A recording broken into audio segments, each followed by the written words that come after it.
Velkommen til God Aften Danmark. I dag har vi besøg af Halle Berry og Jennifer Lopez. Ja, de er rigtig flotte. Hallo herover. Godt.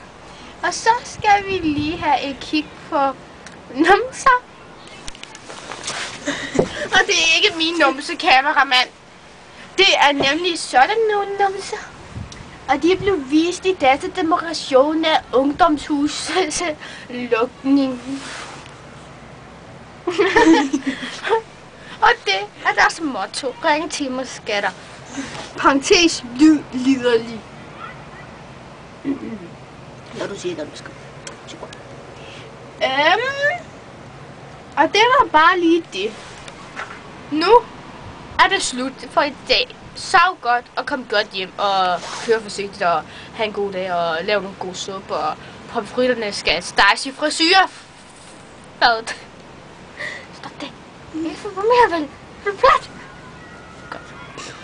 Hvad skrev han? Du er op til stadigvæk, ikke?